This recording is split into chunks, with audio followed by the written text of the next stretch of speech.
Yeah. Running around the last 2 hours. We're about to start here, gentlemen.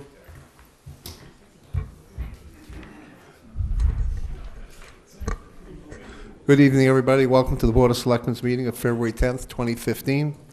Roll call, please.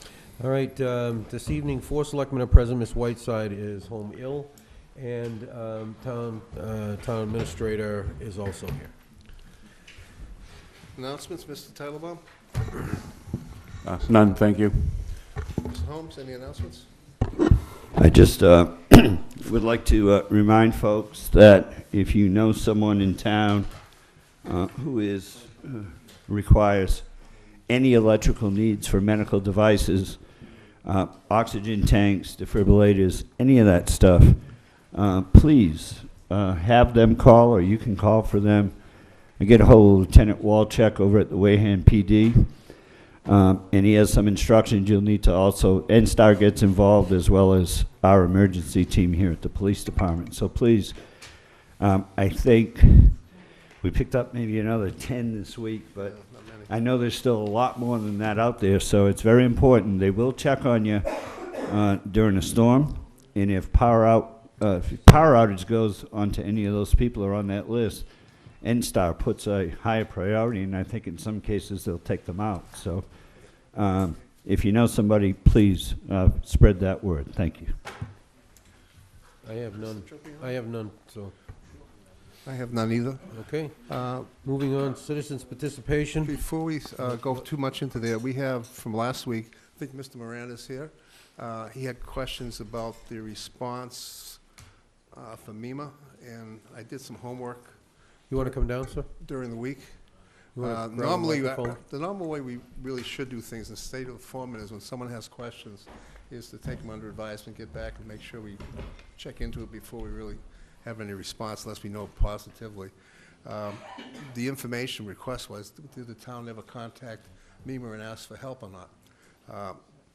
We actually went ahead and got a hold of basically Chief Walsh, and asked him if he could get us a report, because everything that's done through Lieutenant Walczak is done on a logging basis. So they know every step of the way each day what's happened, what hasn't happened. So I will go over the log. This will go on the record as well. This is Wednesday, January 28th. This is item number 2 of the day. During the day, I contacted MEMA Region 2 and spoke to John Viveros regarding assistance with snow removal for the town. He asked me if there are any critical issues, such as emergency room at the hospital being blocked, fire stations blocked, a warming center blocked, or any other critical locations have restrictions access due to snow. My answer was that it was just the streets having issues, and he said they could not assist us with that. No other emergent issues had arisen. I actually spoke to, I believe it's James or Jim Mannion, who is in charge over Mr. Viveros. I got a hold of him by basically calling Framingham to the main office. They transferred me to a secretary, Kiara, her name was. She said that she would have to have someone call me back, which was the person in charge of our region, which was I think I don't know if his nickname is Jim or James, but that's who I spoke to. And he explained that unless you meet these certain criteria, they don't come and give you assistance, et cetera. You have to fit into these areas here. So that's why we were refused.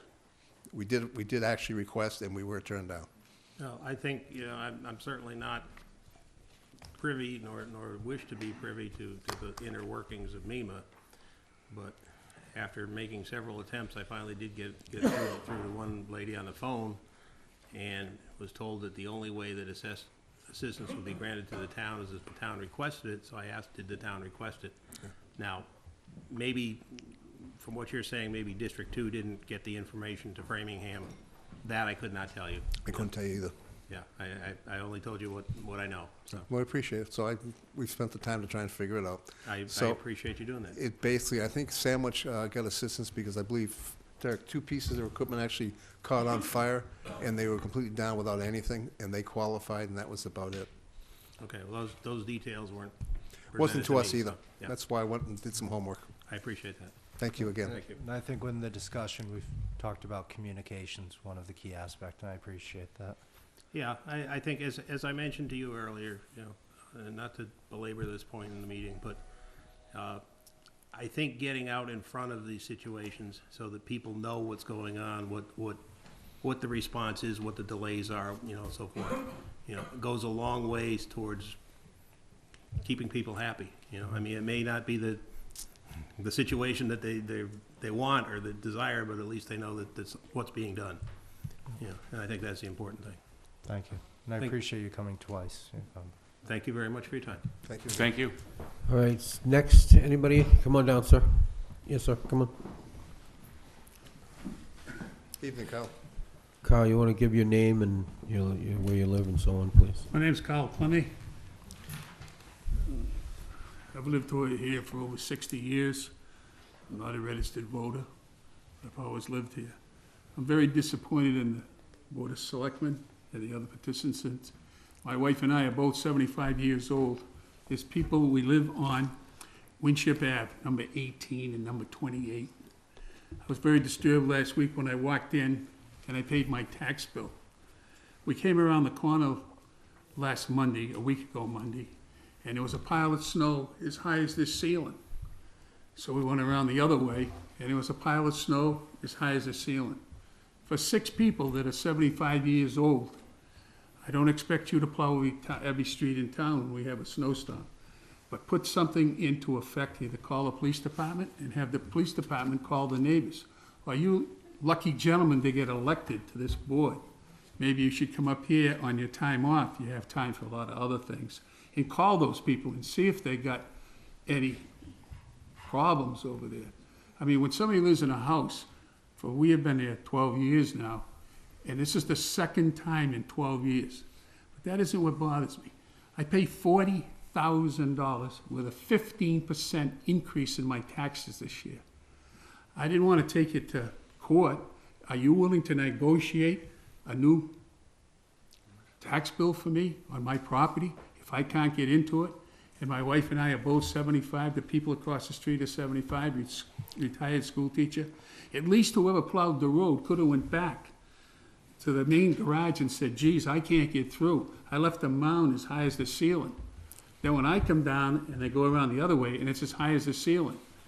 2 of the people called 40 times. Of course, they got the phone off the hook. But I'd like to see the town either put a bylaw in or something that you could satisfy us where the taxes we're paying to say, geez, if we can't get to a street, let's put a bylaw in that somebody has to come to the town hall or the police department, the civil service, or somebody, and call these people and say we can't get in. As you know, I'm in business myself. If I'd have known that was gonna happen, I would have brought one of my loaders down and did the street. But you can't communicate with anyone down there. So I would like the town to take a look at that, emergency, under their emergency situations. We got people my age that can't get around. If they had a heart attack, they were gone.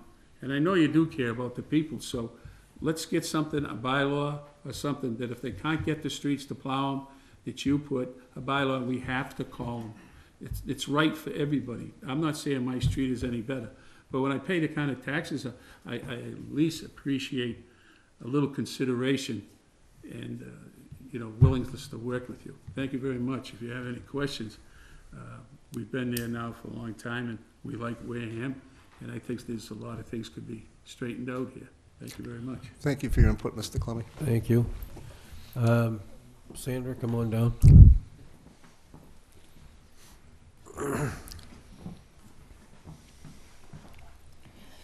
Good evening, Sandy Slavin. I just liked a question. I understand the town plows private and public ways, but are we allowed to go on roads that say private, no trespassing, residents only to plow, or is it up to those owners to do that? I'll take a stab at it. When we voted last year to adopt General Laws, Chapter 40, Section Section 6C. 6C, that enabled us to plow private ways that are, quote, open to public use. Now, is a sign that says, keep out, absolute? Is everybody going to turn around? Is that not open to public use? It would seem that somebody might be trying to keep it from being open to public use. Who puts that sign up? Is it all 40 people on that road? Is it one person on that road? Does the sign have any legal standing? We don't I'm know just- these questions, so that's, I would think that in You abundance of caution, without knowing that you're dealing with, for example, a private neighborhood association whose policy is, we plow, you keep out. I don't think anybody looks too deeply into those things because I don't think the answers are readily found. Because I tried in the summer to say I'd be happy to do a list of streets that say private, no trespassing, et cetera, so we wouldn't have this question about whether or not this particular road did or did not get plowed. Well, But that's all. yeah. I think we should be cautious to make sure that there are sites at which the town is not allowed to go on because it's not a throughway, because it does restrict access. We should be clear to those residents that we do not plow, but that's for another storm. Thank you. Thanks. Thank you. Anyone else?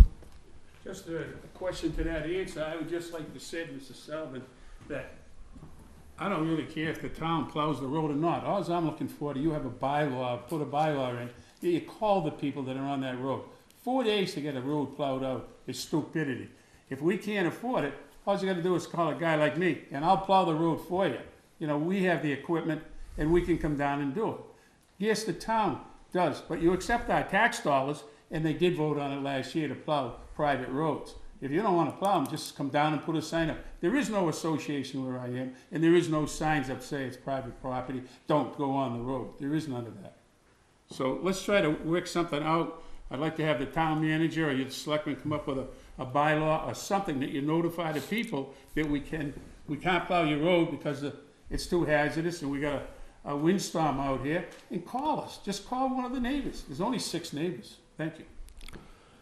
Okay, anybody else? go Mr. ahead. Clemmy, and I'm sorry to interrupt. Do you mind in the book leaving the business phone number? Because we are trying to secure some loaders we're going to have several storms over this weekend, and we know we actually need some big equipment that we don't have.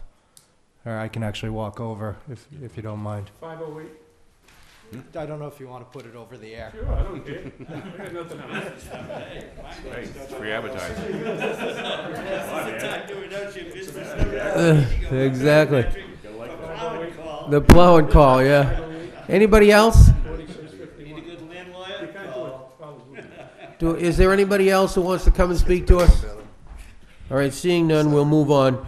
All right, we have about, all right, we need a few ticks of the clock, so why don't we, If you want to do the Buzzards Bay we'll, Productions. yeah, all right, we'll do the Buzzards Bay Productions first. All right, so, is he here? Yeah, come on down. This is here. No. Okay, this is for one-day alcohol, beer and wine license for 2/14, 3/7, and 3/14. Correct. Just one thing on this. I believe the insurance is fine.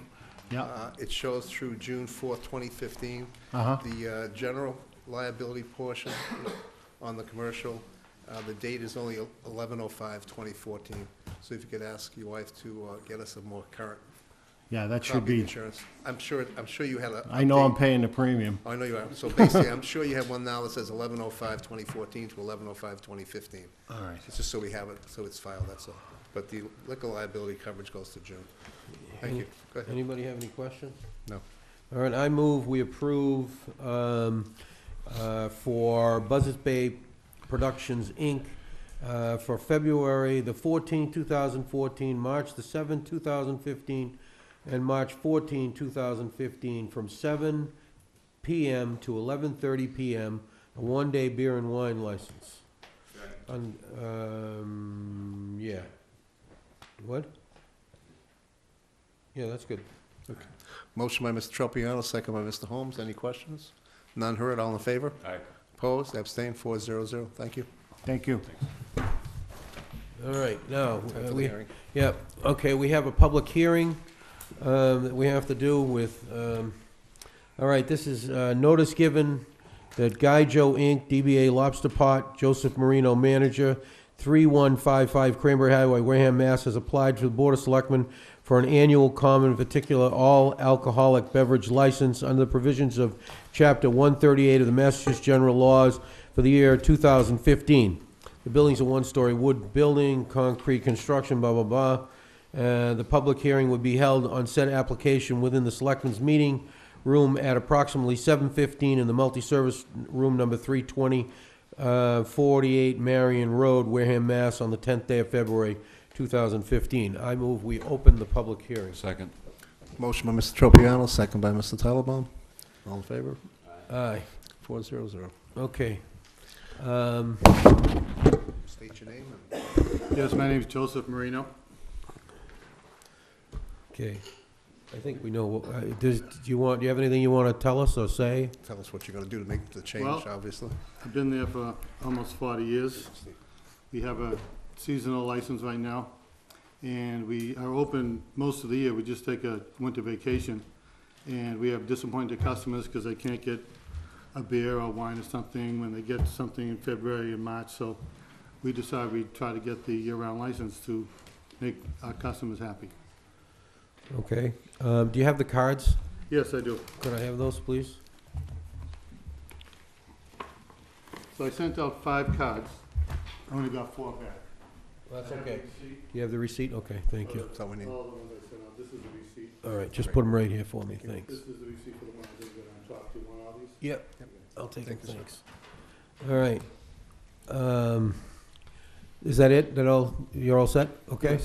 All right, this is a public hearing, so is anybody here to speak in favor of the applicant? Anybody here to speak against the applicant? Does any of the selectmen have anything they'd like to say? Go ahead, Steve. Good luck. Thank you. Hey, Joe, how are you? Good, thanks. Good. I wish you a lot of luck. I just did want to make a note that this is not a general laundry license. This license No. was issued For location. at the last town meeting specifically for this address. That's all it can be used So for. there's no confusion as to others who are seeking licenses that we made them come back, that we're issuing this Good point. license tonight, right? So we just want to make that clear. Now, welcome back. It's Thank good you. to see lights on. It's good to see, although I didn't think probably didn't expect to see that much snow here No, this we week. didn't. That was not, But that's not helping anything. that'll work out. Yeah. Mr. Tropiano, anything? Good luck. No, I'm all set. Everybody? Congratulations. Look forward to it. Okay, I move that we close the public hearing. Second. All.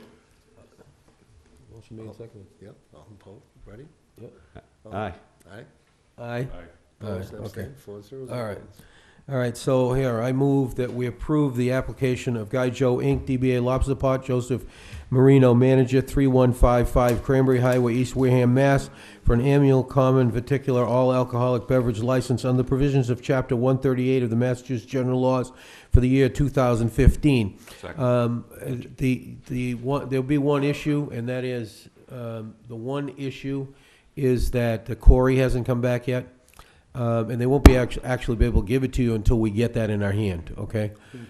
So it'll be subject to the Corey, obviously, Yeah, the okay? Corey's issued through the state. And it's not issued town through the state, yes. I think you have to add in there chapter 393, because it's not a regular, it's not a regular chapter 138 license. This was issued chapter 393 as well. So I think if you just put a comment in there, Yeah, sure. We can. I'll add that in. specific to this Sure. address, right? On Chapter 393, because this Thank you. license was specific. Right, The license specific to location. right. Just so that we don't have any problems. I think the 393 refers to the actual special act. That was a special act of the legislature. The 138, they're still operating under 138. Right. Still The operates. 393 is the special act that Right. authorized That's us to provide That this way we license. tag the right license to the right It's people. okay. Yep. It's there if we need it, and it's Yep. all set, so. Any other questions? We have a motion? I Yeah, did. I just Second. I seconded. Motion by Mr. Tropiano, second by Mr. Titlebaum. Any questions? None heard? All in favor? All right, Opposed, abstained, 400. Thank you. Thank you very Congratulations. much. good luck. I appreciate everything you do. Thank you. All right. Next up is application by Max Performance, Inc., Tim Richardman, and the use of town roads for the 6th Annual Escape the Cape Triathlon on Saturday, June 13th, 2015. The rain date is June 14th. We're going to put a hold on that till next week. Tim had an unexpected death in the family and was not going to be here tonight. And we have already spoke with him a little bit about making arrangements to offset some of the loss of parking income because he uses the pier. And he'll be discussing that, what he's going to basically do for the town as well. Okay, next up would be the meeting with Serped on transportation needs. Hi, Paul, come on up.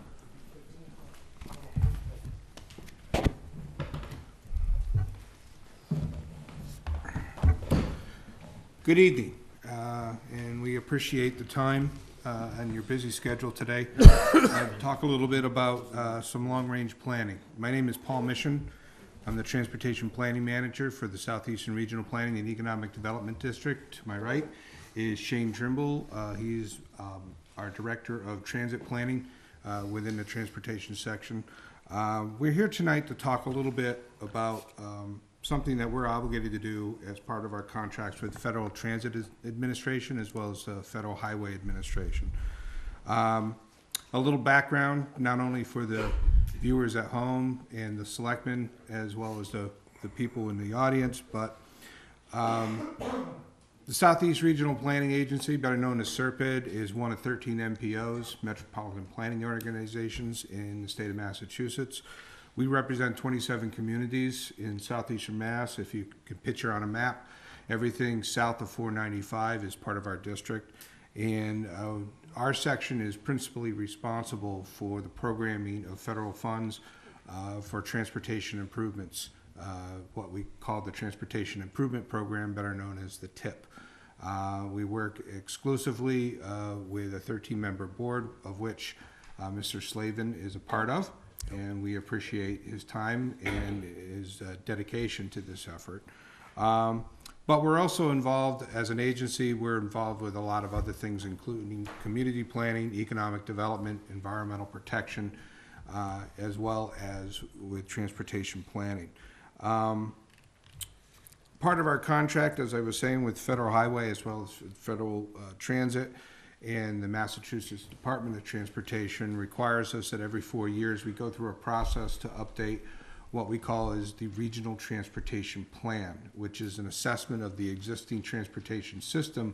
And when I mean transportation system, it's just more than bridges and roads, but looking at public transit, bicycle accommodations, pedestrian accommodations, commuter rail, commuter bus, you name it, anything that's transportation related, freight, boats, you name it.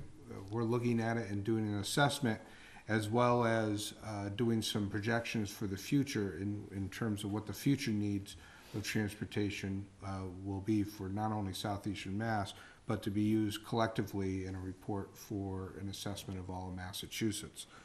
So I sent along some advanced materials a while back, and we do have a set of goals and as well as a vision statement. Basically, the vision statement is looking for a transportation system that can be preserved as well as become more affordable and sustainable as we move forward into time. Part of that, we look at various goals and objectives that are pertaining to the development of the plan.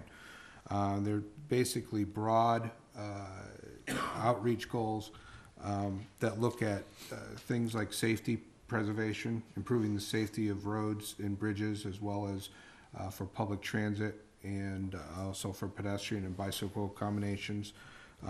We look at a goal of system preservation. How do we maintain the existing system we have and make it more affordable to maintain in the future?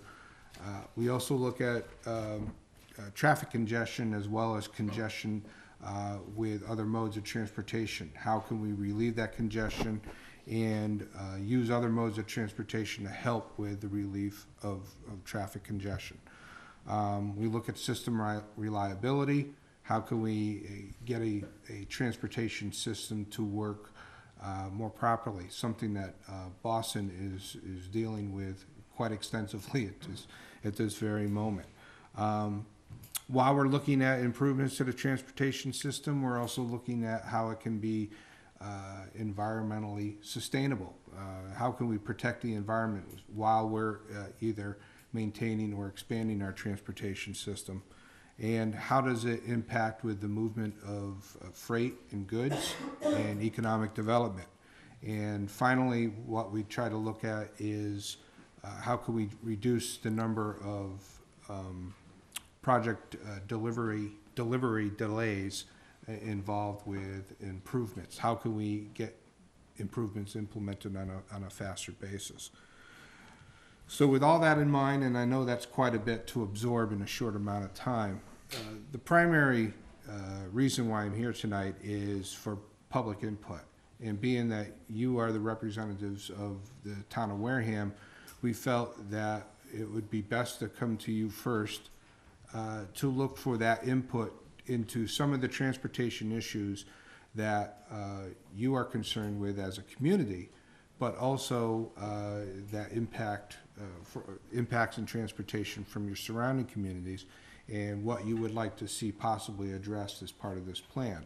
And when I'm looking for is just more than just, what's wrong with the potholes, how many potholes you have, or what bridges we need fixed. And believe me, Wareham has a few of those issues that are trying to be addressed. But also to think outside the box in terms of, what are other aspects of transportation would you like to see addressed in and around the Wareham area? And with that in mind, I'll open the floor up to the selectmen. Mr. Sullivan, actually, I think I asked you to check with your departments to see if you had any feedback first for Paul. Yeah, you'll be waiting for a while to get that back, considering what's happened, so. Okay, no problem. Mr. Titlebaum. I was going to defer to you since you're part of the 13 member MPO. Mr. Holmes. Good evening, guys. Thanks for coming in. There are two areas that I've been particularly interested in over the last several years, and I know that we've made great strides with our bike path committee. We've secured money through town meeting over the past several years. We've actually started to see some painting on some of the roads in town. But I think there's still two holdups, or one holdup, right? Still left out in Marion or Rochester somewhere. They're working on theirs. We have our own here. I'll go over in a few minutes when I ask some questions. Okay. I'd like to see that finished because I think that's a big piece in terms of tourists. The Fairhaven piece is all done. That's all a beautiful piece. And eventually, you'll be able to come from New Bedford all the way down through Fairhaven there, or at least on this side of the river, and right down through Wareham and onto the canal. So, I know there's been a lot of advancements over the last 4 or 5 years in that project. And if there's anything that we can do to try to, I know that, the guys and the ladies on the committee are doing a lot of work there. They spend a lot of hours. It's one of the probably more active boards in town. So I like to see that finished if there's anything we can do to help there. And the second area is, we have a lot of interest in, extending rail, passenger rail to Boston. I think the summertime runs have proven to be pretty good. I think the numbers are acceptable. But, it's a great area here for people to be able to get on the train in the morning and go to Boston. That would help the town by increasing property values. I remember when I was living in Carver and the train came to Middleborough, I was looking at a house to buy at $83,000, and 2 weeks later it was $240,000. So because people from the Boston market could come down and buy those homes, and 10 minutes later they were on a train. But I think even more than it's not acceptable to me just to have a station. I don't think that a station is a good thing. Would never turn it down. But I think we have to find a station that's going to accommodate specialty parking. I mean, not just hourly parking, but overnight parking. Because that's a big feature that's lacking on the train now. Because, I live in Logan, and I'd love to be able to leave my car in Middleborough, but you can't do that. So, as I start searching north, I get up to Brockton, right, and it's not worth it. It's just worth driving into Logan and Central parking, right? So I think that if we could find that, that would be a great source of revenue for your public, private, or public/private entity to pull that forward. So those are two areas that, I've had a lot of interest in. And I think both of them are moving forward. Anything we could do to speed that up, if there's something we can do as a town, it would be good for you to let us know that. Thank you. Mr. Tropiano. All right, so, the first time I was on this board was 2000, year 2000. It's now 2015. And when I was on this board the first time, we were talking about trains coming here. So it's been 15 years, and I don't think we're any closer than we were, 15 years ago, or at least it doesn't appear to be. But we'd like to see that. I mean, I think that we've all promoted that.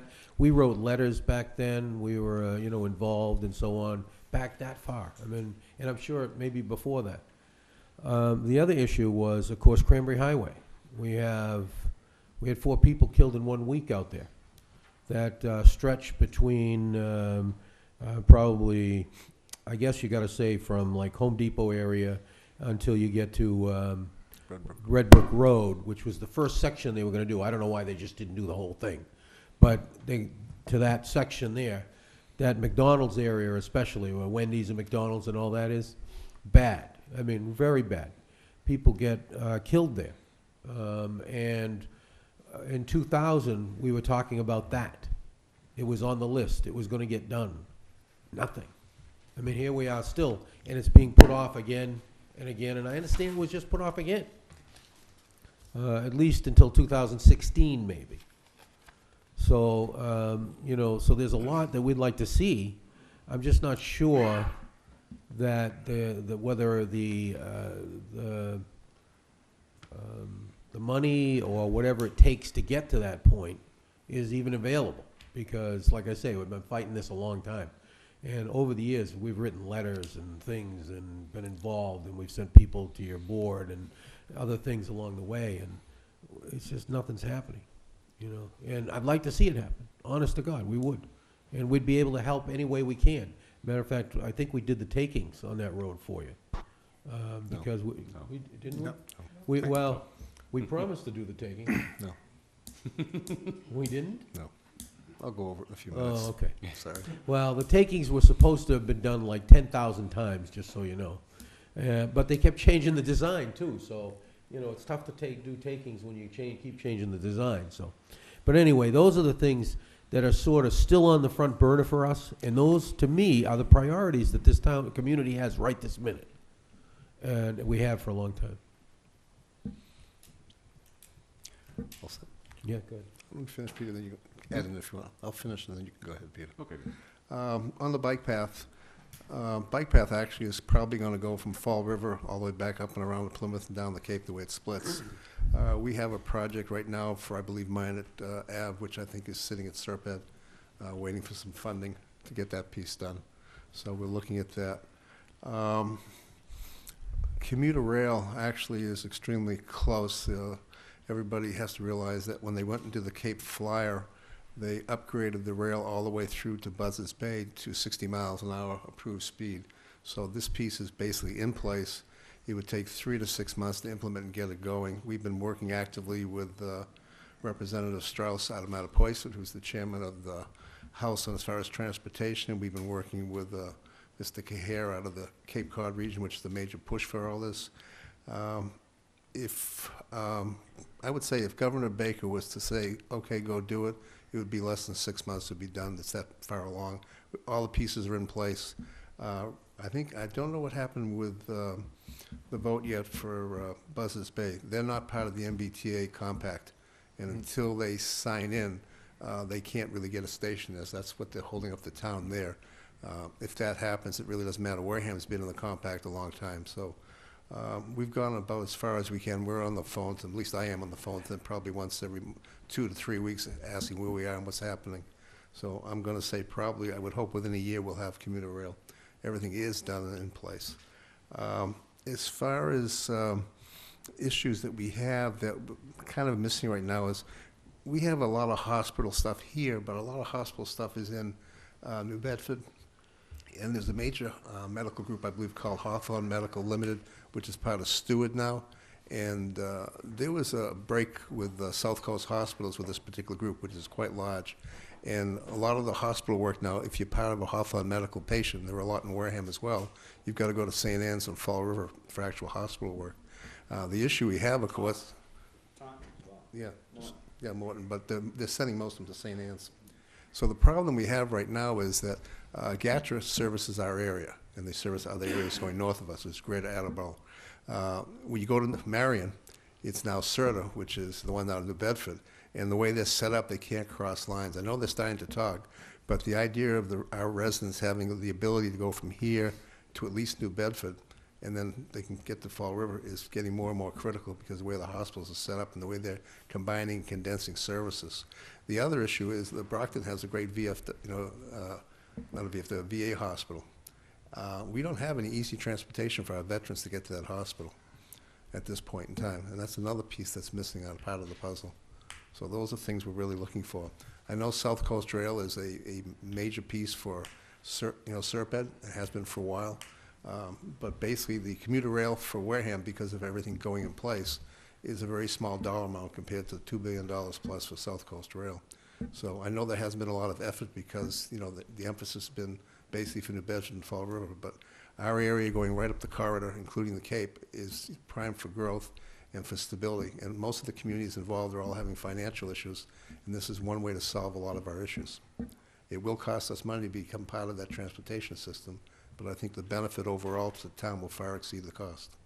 So these are areas that we really need to have happen somehow. And this town has been very active working with the SERP and with the state on this at this point in time. So I thank you for coming down. Anybody else comments?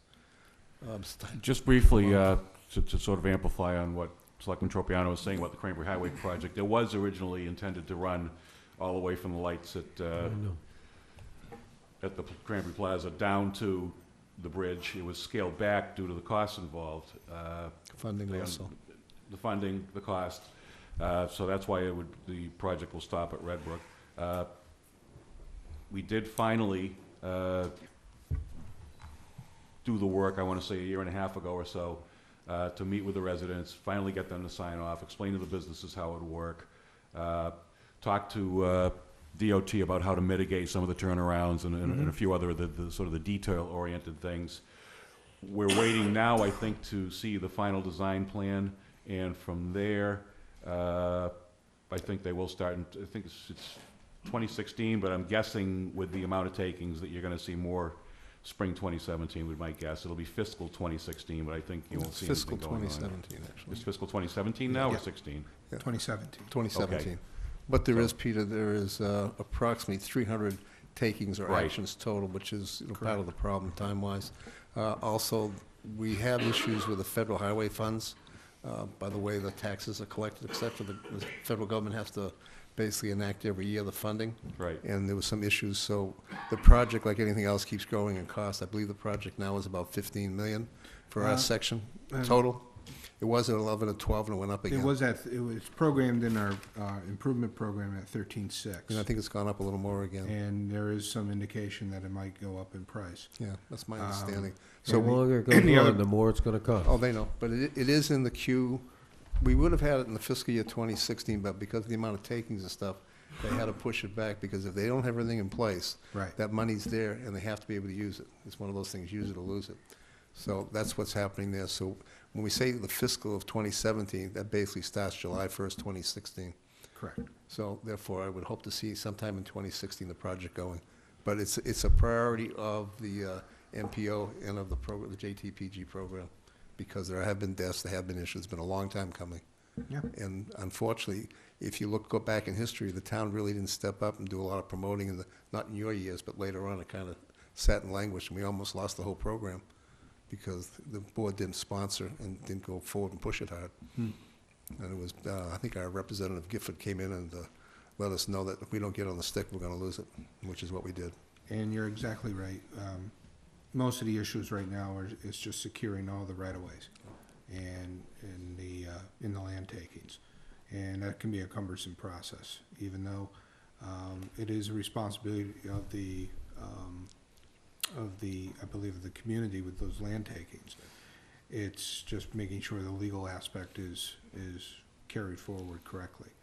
And the other issue, along with many of the transportation issues that we're seeing now, is rising costs.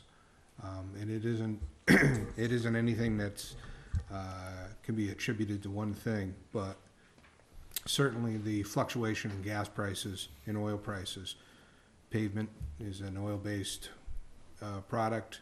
It goes up in price. Concrete, steel also goes up in price, and it is very volatile in that market. And that is some of the driving forces with the cost increases that we see in transportation. Furthermore, when you have high gas prices, that material needs to be transported out to the job site, and that is a cost that is incurred on to the construction firms, which they have to pay their prices as well. So it's a compounding effect, and it is frustrating because back in the turn of this millennium, it cost roughly $1 million to do one mile of highway, and that 1 mile of highway now costs $3 million. Even though we're seeing a drop in gas prices, don't get too comfortable, because like with anything, they're probably going to go back up again. Shane wanted to talk a little bit about some of the transit issues. Yeah, I can actually address one of the items that you brought up, the transit between Wareham and New Bedford. SERPED has completed a state-mandated comprehensive service assessment for SRTA. We completed that in the fall, and one of the many recommendations in their plan was to provide service between Wareham and New Bedford. We are currently underway doing the same exercise for GATRA, and it's also come up as one of the issues. So we work with both SRTA and GATRA, and they are in very serious talks right now about to provide this service. The details haven't been hammered out, and the timeline for implementation has not been identified, but it does look like it's gonna happen soon. Probably within the next year, maybe even sooner. Trying to identify who's going to operate it, and where the extent of the service that they'll be able to operate. There are limitations, as you had cited, with the different transit authorities going between their service areas, but those are all being worked out, and hopefully we'll see that service be offered soon. So I think that we have a steering committee meeting actually with GATRA very shortly. I'm on that committee as well. Correct. So I do have background on what's happening there. But there is jurisdiction issues that have to be resolved. Yes. Because of how they're funded. Correct. Any other questions to the board, Mr. Sullivan? Well, we actually added to our annual census the question, have you ever missed a medical appointment because you were unable to be transported? So that's, when we get that data back, I'll forward that to you as well. Yeah, that would be very helpful. Thank you. I'll give you a softball from our end, actually. It's County Road. How do we get that changed in level so we can get it on the tip? Yep. Nice one, Paul. County Road. Yes, it's got 4 towns on that. How much time do we have tonight? Not enough for this one. Okay. I think it's 4. The Reader's Digest version, it's going to be very difficult. Basically, there is a certain classification of roads throughout the United States that are eligible for federal funds. County Road right now is classified as a local street, so it's under the jurisdiction and the responsibility of the community. Now, in looking at some of the traffic data that's associated with it, it does seem to warrant a logical choice in terms of getting it reclassified to at least a rural major collector, which would make it eligible for federal funds, due to the number of trucks that are going up and down that road, as well as the volume of traffic. The issues are, and there's 2 of them. One is the town boundaries. You have 3 communities that use that road as their town line. Yes, they So you get down to the nitty gritty, okay, Rochester, you pay for that half, quarter, third of the road. Wareham, you get this section, and Marion, you get this section.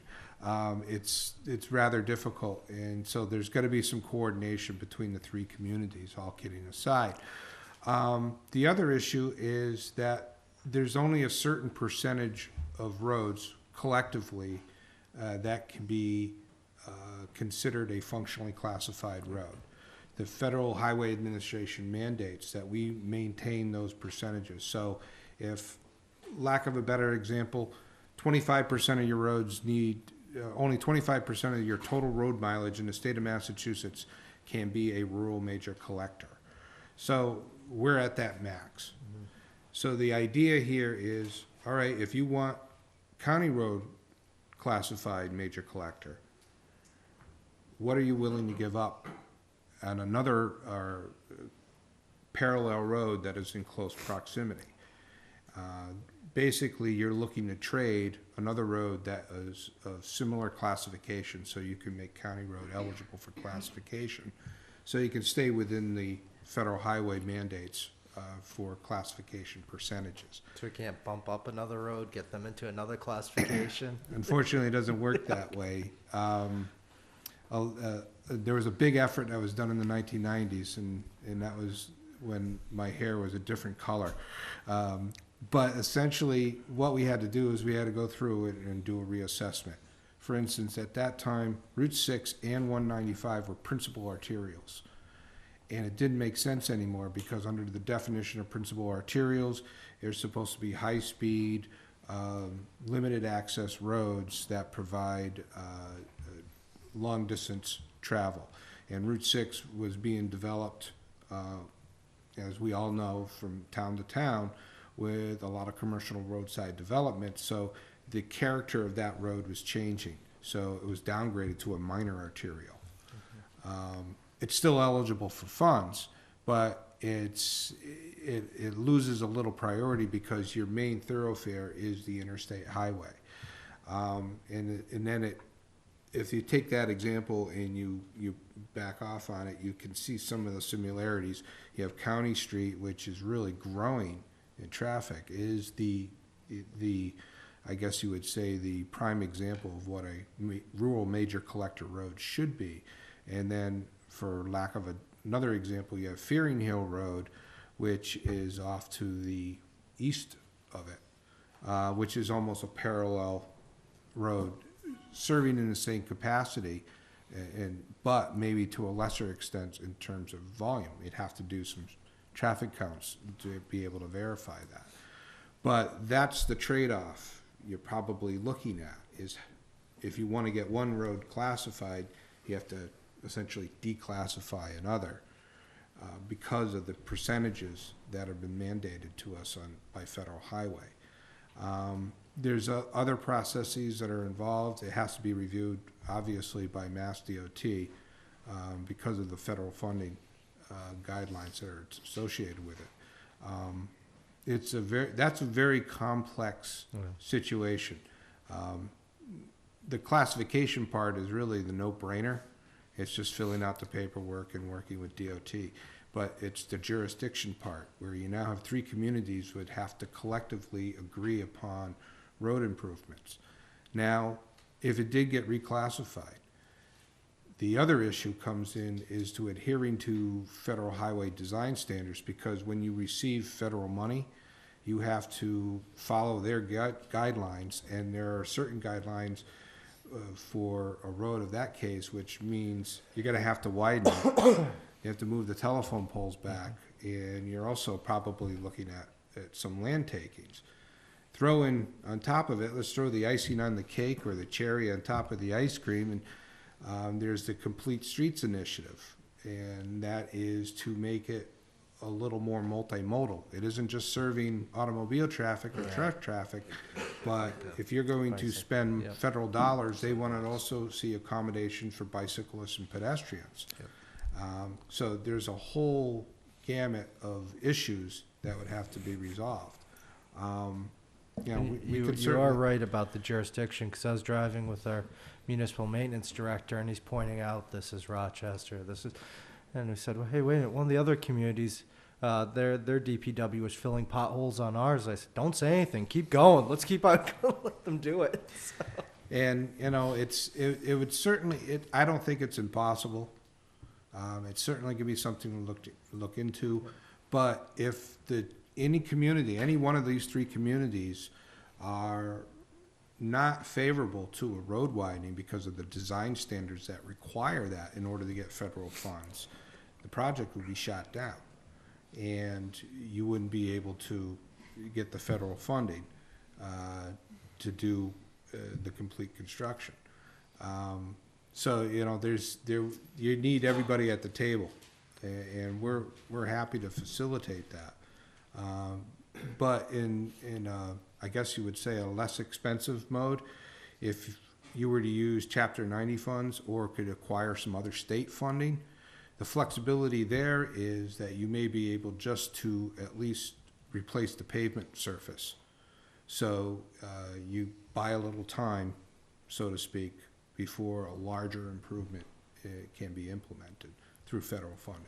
Yeah, we looked at it and thinking with, because there's some drainage issues on there that we'd have to do immediately and remediate, and it's probably be 3-4 years of our total Chapter 90 allotment to, and as you know, it'd be a checkerboard then going from municipality to municipality. So.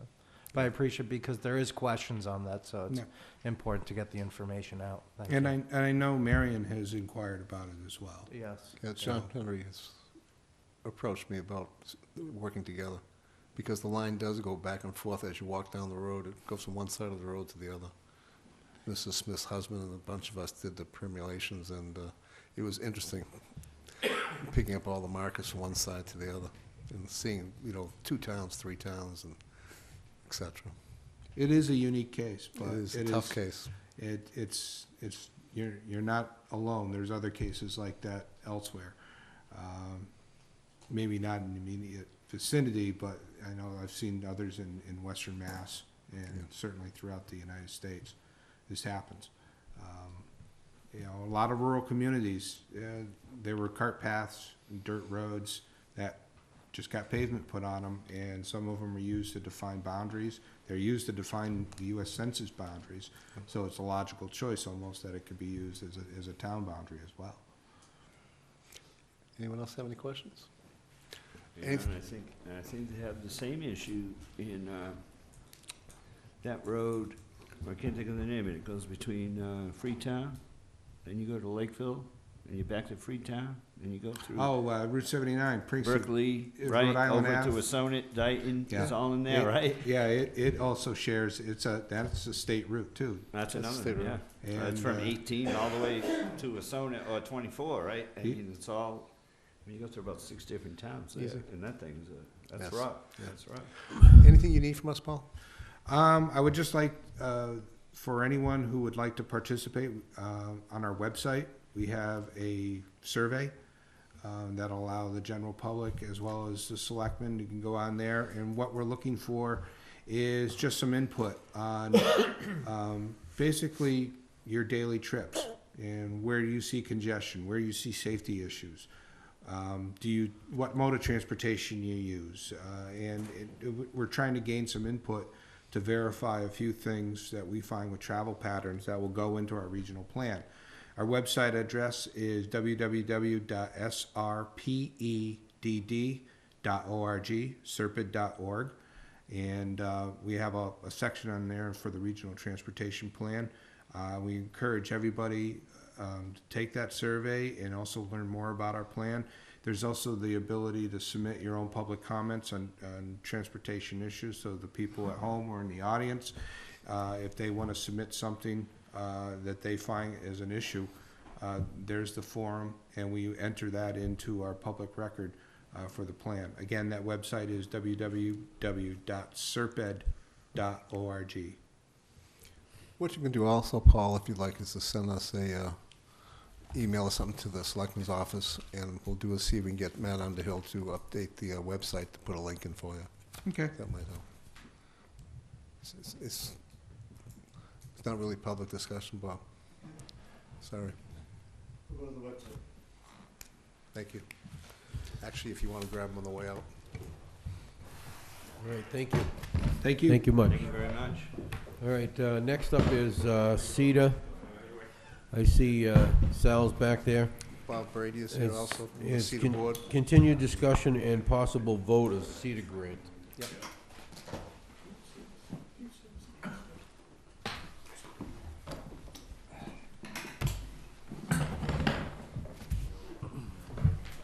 Good evening, gentlemen.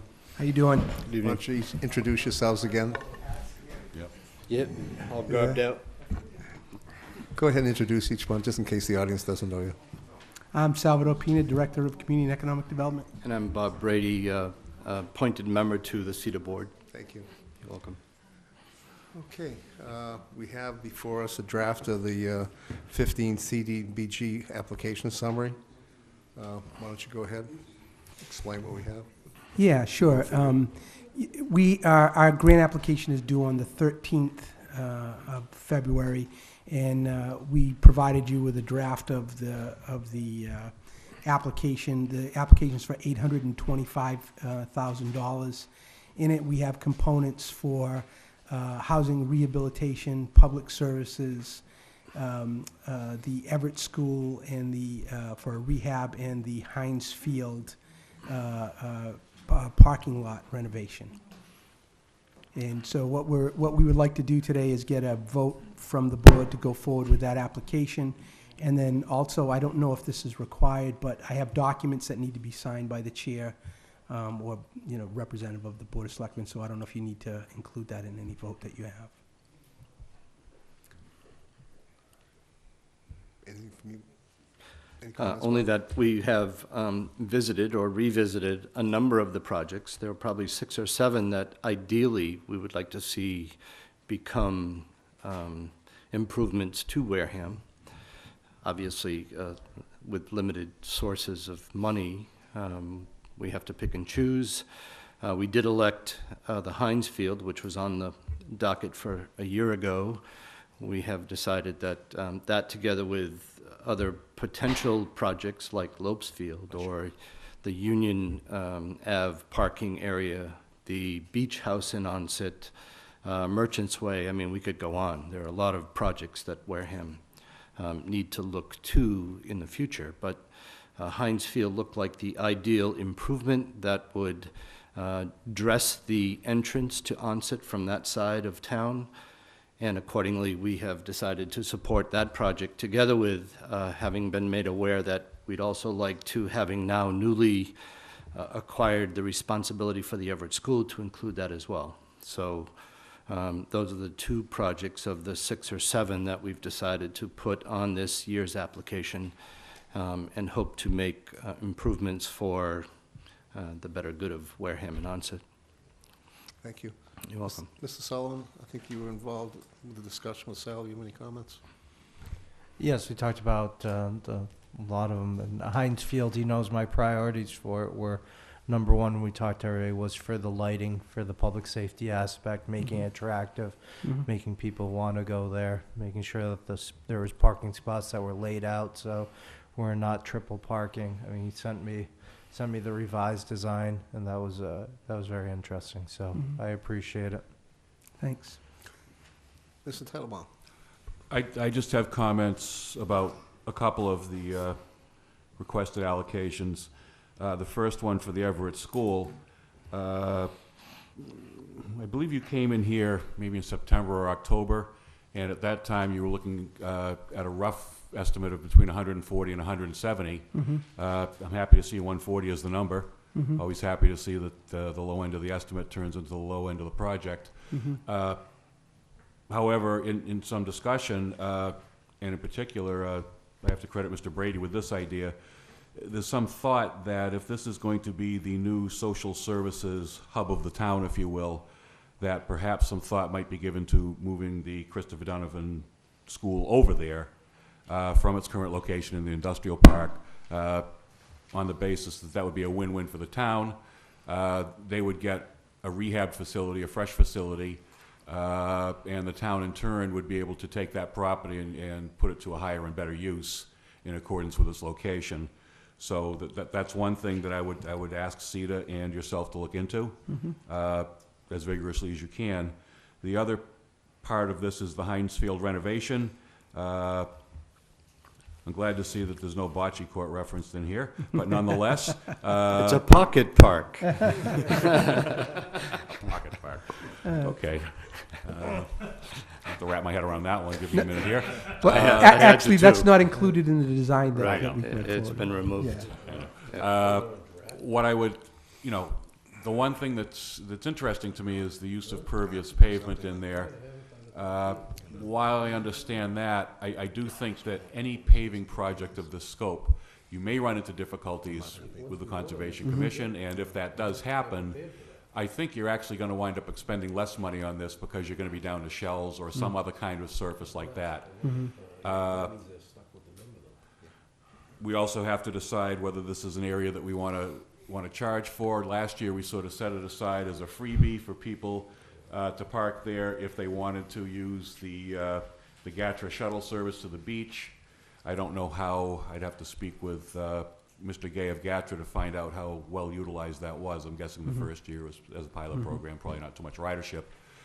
I also understand from speaking with you yesterday, Sal, that kiosks are something that you can pay for. Absolutely. In connection with something like this. The question becomes, what is the value of parking a quarter mile from the beach? Right. Some people would say, well, if you charge a minimal fee, it's still better than paying one of the kiosks that's a lot closer. It's still cheaper than paying up by the Hammond schools. A lot's up there. So some thoughts to be had there, some decisions to be made. But in sum, and knowing the flexibility with which we have to move this money around should projects come in under budget into other areas of need, and as Mr. Brady suggested, there are multiple other areas where we could certainly look at to put the money towards. I'm comfortable with signing off on this. Thank you for all your work. Thank you. Mr. Holmes? Yeah. Good evening, gentlemen. Good evening. I have really two comments. Everett School rehabilitation. This conversation started. We were selling this building.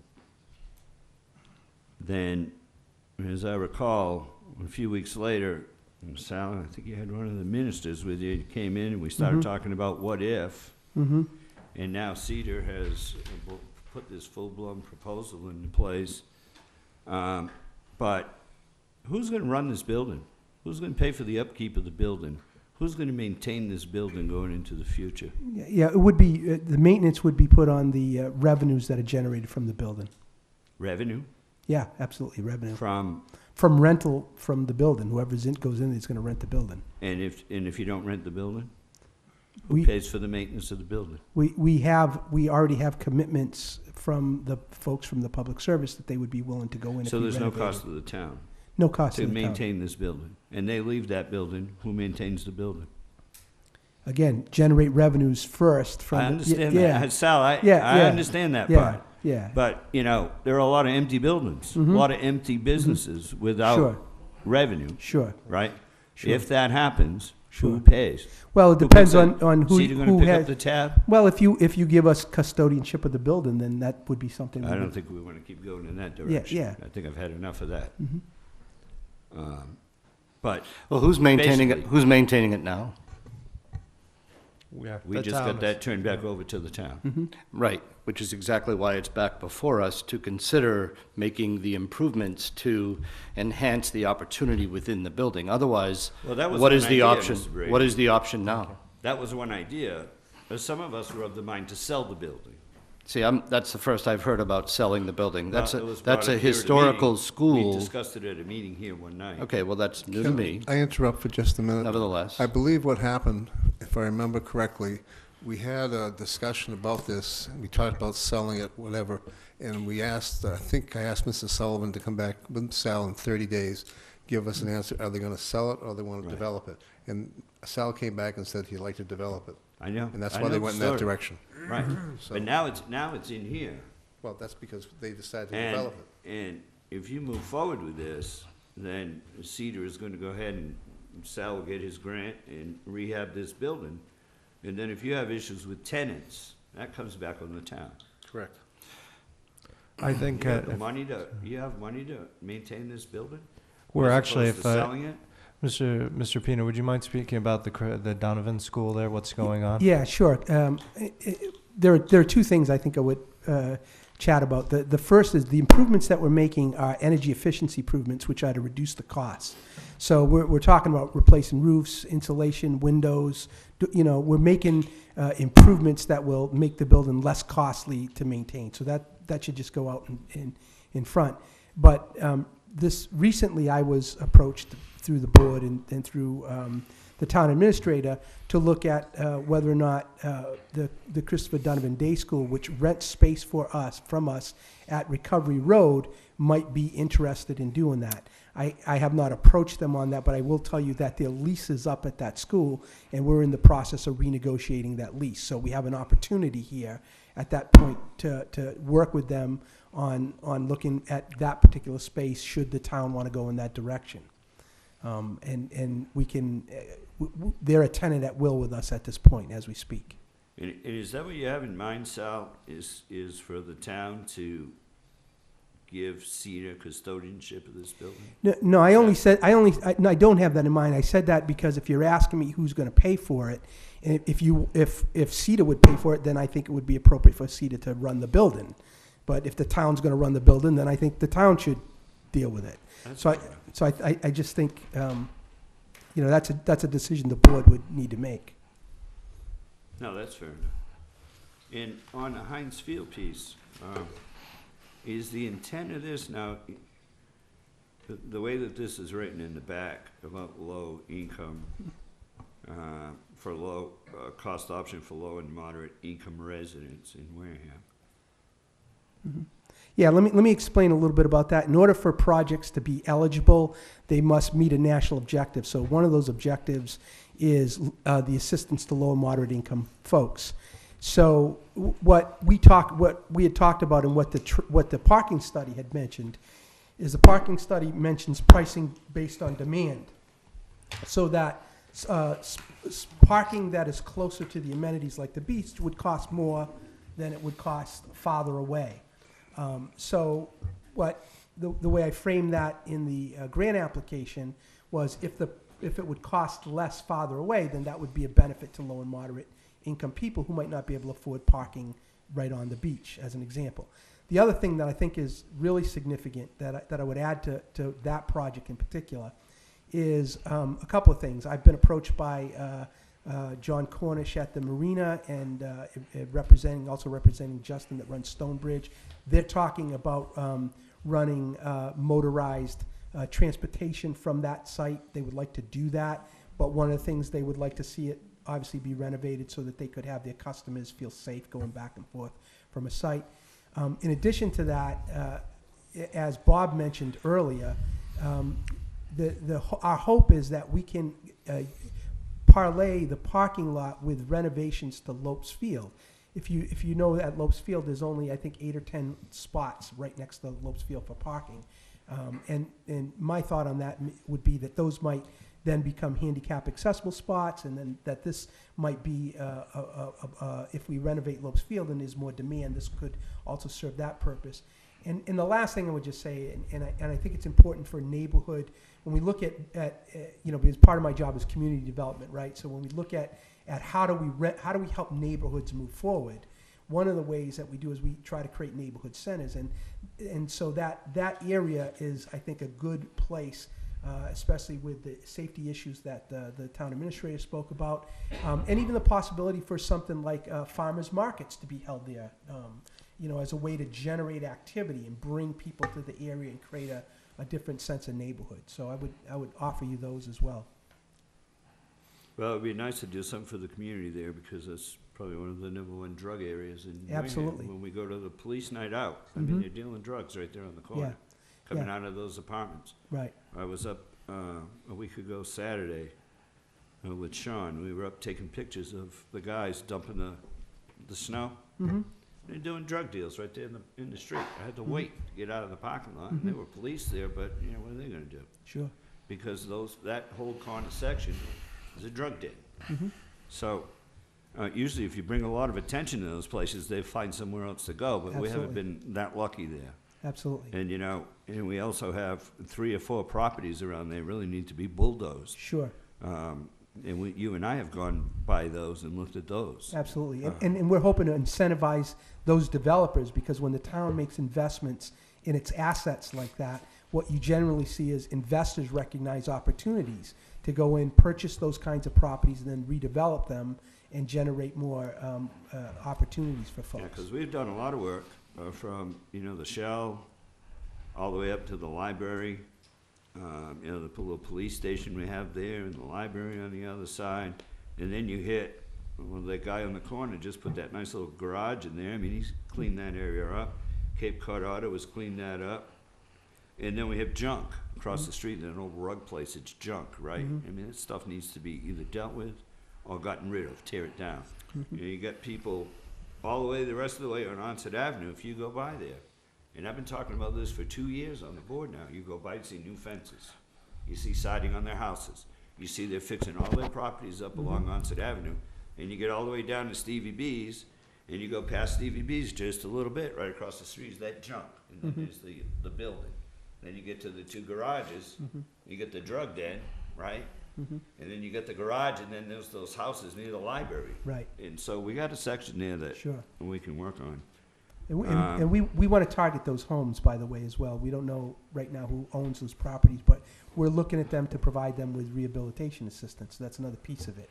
Either rehab or knock them down at one point, right? I mean, you gotta do something, because you spend all this money and you target these areas, and then you still have 3 or 4 people there that are letting the ball drop. Thank you. You good? Mr. Tropiano? Okay, this is a draft. You're okay with this? I mean, if we approve this, you're Yep. kind of stuck with it? Yep, absolutely. Okay. All right, I mean, because, They can, I just, this is the final draft. Well, Yeah, it was our final draft. Okay. clearly, yes. All right, so we're okay to go forward with We're this? hoping so. Do you have anything you want to say before I do this? the only thing I have a little concern is you're probably gonna, on Heinz Field, there is, I think, possible issues because of the Wetlands Act and stuff. The back of the property, I think, is in there, so you're gonna have to watch that. Well, clearly, part of the parcel is Just fill them in. designated. Yeah. Clearly, without question, a portion of the parcel is technically wetlands. Here we go back to Wareham acting as a team to create an improvement that benefits.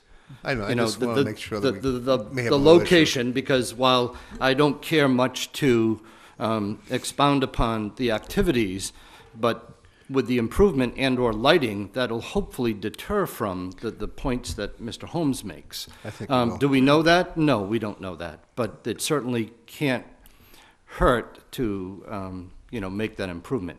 Together with the fact that the town, you all have imposed a new parking program, which is in its infancy, which I'm thinking will be improved upon over time, and this can only augment and supplement a program. I personally, I'll share my thoughts, I look at the Onset Pier and say, there's a key piece of real estate that has a greater value than parking cars. That's just my thought. I throw that out there because if we can augment a parking program to supplement additional parking elsewhere, then that will increase the value of, let's say, the Onset Pier for maybe a greater purpose and/or revenue source, as we all know we need. Now, in the big picture, governed by Proposition 2.5, the only way you improve upon your finances in the community are to improve upon growth. If you are stuck with a 2.5 formula, and I've spent years with finances and sitting where you all are at, if you don't have growth, you don't have increased revenues. It's the bottom line. That's right. So we need to creatively do as much as we can to create additional growth, to improve upon the standard of revenues in the town of Wareham, to improve upon services. I've read in the paper, as you all do, I'm sure, whether it's the plowing and/or the maintenance and/or the police and/or the activities he speaks to. You need to improve upon those opportunities to be able to better manage. And we need to do things proactively, in my opinion, to help assure that over time. It's going to take 10 years and 20 years, but we all need to be collectively on the same page to say, we want better, and these are the ways with planning and development to do that. So that's the seat I sit in. I'm looking for improvement. So, let's hope. And let's just keep going forward. That's the key word. We're gonna try. Good. You know that. And All you gotta do is declare a state of emergency. I already did that once, that's enough. Yeah, get federal funds. Did you happen to see the dump loads Yeah. today, dumping those trucks? Did you happen to see where they were dumping into the bay, and into the ocean? They- Because of a state of emergency? Well, They that's got a scary special thought permission. between me and you. haven't We been have able to enough do raw that in land, I years. would say, let that filter before you dump it And then directly they into have- the then they have water. backing it up, dumping it in. That's what I brought up last week. Anyway. I saw the You know- guys putting the snow That was the- trucks That's another behind conversation. You know each what's interesting about that? other. That David must have been rolling over in his bed when you drove by there and saw those trucks dumping that snow Well, the there. interesting point about that is But this you had declared a state of emergency. What it is the You have gov, to be specific. the governor declared a state, but what happened is the governor, basically the EPA allows you, if you want to apply, the EPA will allow you to do it, but Boston has, in particular, has been hesitating because you have just as many environmentalists as the people the other way saying no. I couldn't believe I saw those trucks doing that today. I mean, I could remember we used to plow the snow right at the end of the runway and Logan into the We water. used to dump it off the pier here, off Bessie Park. But that's a Anyway, touchy situation. That's We don't not on wanna- our application. Well, We don't want to go there. you know what's interesting is DEP today came out and said that technically they don't even have to ask their permission to do it. Wow. They That's like to scary. be notified, but they don't even have to ask their permission to dump it in the water. Did you know that? No, it's not what they The said. guy from DEP was on the TV today. We saying- actually, part of this thing, you have to submit a request to request do it. it. You can't be in marshland, you have to have enough active water, keep it moving. Right, but that's Yeah. EPA. That's not DEP. Right. DEP doesn't. DEP apparently all you have to do is tell them. Which I was shocked. Yeah. I would hope it makes sense to catch. I hope it makes sense to catch the outgoing tide, so we're not just bringing it all inland. Watch out for the feds, right? They don't watch TV. All right, All right, so let's go I back to move this. we approve this grant application as presented for the 2015 application. Second. Motion by Mr. Tropiano, second by Mr. Tyler. Any questions? None heard, all in favor? Aye. Opposed, abstained, 400. Thank you very much for coming in, appreciate it. Mr. Chair, I do want to, I'm sorry, Mr. Chair, I do want to thank Mr. Pina and the CETA board, Mr. Brady, for, this is working together, and we know we have scant resources, so when we're pulling in the same direction, it really helps us get things done, so Yeah. thank you both and the Well, rest of the thank board. you. You know, I appreciate all of your input into the process, because I agree with town administrator. We had a lot of input, we had a lot of conversations, and I feel really good about that. And I just wanted to address one of your points, Selectman Slavin, that is, just so you know, we did a survey of that area, so we have surveyed boundaries. We've surveyed where the wetlands are, the designs are within the regular setbacks, and we've also done a phase 1 site assessment, just so you know, those things were all done prior to getting this on the table. I know. Thanks.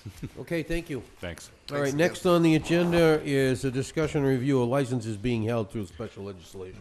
The reason I had this put on the agenda is that we have 3 different special acts. Yep. Which we got, Be signed?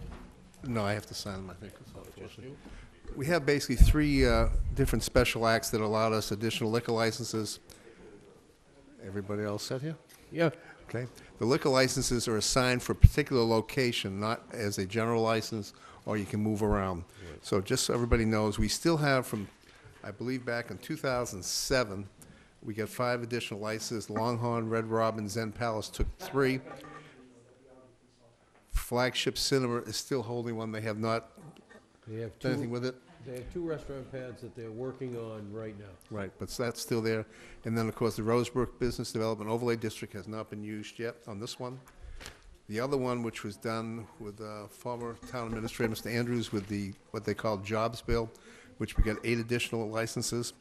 We have one that's still not activated from 118 High Street, with a note here, did not want license. I'm not sure how that worked out that way. She did not, Mr. Chairman. We had.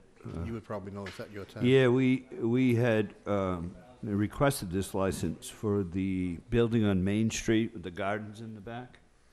And she had applied to the bank and all that, and it would have helped her to have a license. So when Mark was here, we did that. I know. And then she changed her mind, didn't open the restaurant. That's So what I have here. the building is still there. Yeah. I understood that was being used for a drug center. is that Yes, correct? that's the old, So we don't want to give them an alcoholic license, I don't believe. I don't think they need one.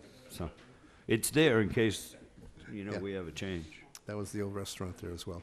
The other one we have that was still holding is Minerva's Pizza. They were talking about opening up a piece there, so that's still on hold. And we have on hold on AD Makepeace, the Gateway Rosebrook Hotel Conference Center. But Just to let everybody know, there's 2 licenses there. The one license there is actually, has been applied for today. The people from the Marriott Hotel, the France company, actually started their application process today for that as a transfer over. So that's happening. from which one? On the one that's put away for Gateway Rosebrook Hotel Conference Center, that's going to be transferred to the Marriott Hotel, Yeah, these licenses in this jobs bill, Location Pacific also. we actually moved one other one. Let me see if it's on there. There was a lady there on the other side of the street. We actually moved one of those. We can get these changed if we need to, if there's somebody else who needs this. We'll have to find out, because Yeah, we can petition and get these changed. Okay, we'll look into it, because I was told we have to keep them at the location. Yeah, no, but we can, because this is a jobs bill, and there's a drug rehab center in there, so we're never gonna get any jobs out of that. We'll make a with this note, license. we'll not make a note and So have we Shirley can look into it. petition and change these. All right, and the other one, of course, is the Wareham Crossing, and that's going to be the new Mexican restaurant that's moving into the Wareham Crossing, has already filed for their license, and I believe we'll have a We hearing. did that last week. Yeah, we're going to have a hearing actually on the Few weeks. 24th on that one, for the actual license. They just came before us to talk about it. We're actually going to do that one. And I Oh. think that's, Whoa, what was that again? right, we have a hearing coming. We did a license we for have the a- new Mexican Yeah, restaurant we have, at that's the Piper Bowes one. Piper Bowes. This is the new one that's going to Wareham Crossing, which is Casa Cancun. Oh, is that for this WS Properties? Yep, in the mall. Where the old Friendlies was. So this one is gonna be Mexican? Yep, 2 at one time. 2 at one, what do you mean? Well, 2 new Mexican restaurants in the Oh, town coming at the same time. And the other thing we had, of course, And, is... is it the board's feeling that, because I'll go ahead and get this started. Well, let's Is it go- the board's feeling that we want to, move 118 high? Because whatever we have to do, I'll get the ball rolling. I mean, I got this all started in the first place, You need to keep the door open, sir. to change the address. Just ask them the hall to move, please. So, yeah, instead of having people sitting there, when we have people looking for stuff, we can get that moved. We would have to, Yeah, we'll... it's a we'll co- process, we'll but why con- let it sit there for No, years? we'll if you contact can't the use it? ABCC first. If you can't use Yeah, it. we'll find out. And the other piece, of course, is we have the 4 new ones that came in. One of them's been issued today, and there's 2 for the Rosebrook Complex and 1 for the Route 6 and Toby Road, which I believe they have a restaurant lined up for that. So I just want to review that with everybody so we know what it is. I'd also like to go in and ask... That last one awful quick, what? We have The last one. Last were the 4 that we just got approved. One was fall for town Red meeting. Lobster, Lobster Hut. Lobster Pot, which is done today. And then we have 2 for Rosebrook and 1 for the Route 6 and 28, which is the Robinsons property in the front of the Walmart. How many more do we need for Rosebrook? That's like 4. Yeah, they'll have 4 altogether. One for the Marriott, Then there'll be, one for the restaurant. They got, and they have They'll have 2. 5 Guys Pizza going in there. That won't be a liquor license there, though. There They was don't one do- beer and wine, huh? They don't do, no, they don't sell for alcohol Oh, at all. really? No kidding? No. There's a Surprised. lot of licenses held. I'm So surprised. hopefully those will come through shortly. That's a surprise. But what I started to say is we have certain restrictions on licenses, junk licenses, et cetera. I'd like to go through and audit all the licenses, see what we actually have, full, not full, in case we have something else buried or lost that we didn't know we had. I'll volunteer to do the junks. I know I've you already will. started on it. It's fine with me. You guys want me to do that? That's fine. Fine. Go for it. But we'll get it. We don't need a motion. No, I don't think so. Amen, brother. We just told Look, him we took care of the other one. He's all set. He And there's many volunteered. more to go. Just make sure He when I took one bring them in step- he here, took that one you step. guys back me up. He took one step forward. If we bring them in, you back me up. I'm not gonna be bringing them in for nothing. We're behind you 100%. Okay, plus or brother. minus. Junks and websites. Hey. All right, All right, moving on. thank you. All right, school building authorities, interest form. Okay, we have to vote this. You have to read it off. We I already do. went through Do it. you want me to last do this, because it's a little lengthy? Sure, have you the wanna correct do one? it fast? Go ahead, go for it. Okay, Town of Wareham, Wareham, Massachusetts, this is by way of a motion. Resolved, having convened an open meeting on Tuesday, February 10th, 2015, prior to the closing date, the Wareham Board of Selectmen, in accordance with its charters, bylaws, and ordinances, has voted to authorize Wareham Public Schools Superintendent to submit to the Massachusetts School Building Authority the Statement of Interest form dated February 12th, 2015, for the John W. Deacon Elementary School located at 760 Main Street, Wareham, Mass. 02571, which describes and explains the following deficiencies and priority category for which an application may be submitted to the Massachusetts School Building Authority in the future. Replacement, renovation, or modernization of school facility systems such as roofs, windows, boilers, heating, and ventilation systems to increase energy conservation and decrease energy-related costs in a school facility. The statement of interest seeks replacement of the boilers and a section of the roof, and hereby further specifically acknowledges that by submitting this statement of interest form, the Massachusetts School Building Authority in no way guarantees the acceptance or the approval of an application, the ordering of a grant, or any other funding commitment from the Massachusetts School Building Authority, or commits the Wareham Public Schools to filing an application for funding with the Massachusetts School Building Authority. Wareham Board of Selectmen, dated February 10th,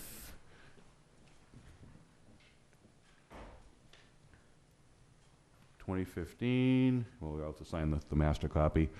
Alan H. Slavin, Chairman, Patrick G. Chopriano, Clerk, Stephen M. Holmes, Peter W. Titlebaum, Judith Whiteside. So moved.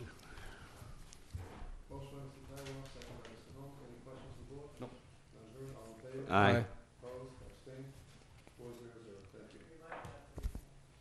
Sorry, got pushed off. Thank you, Bob.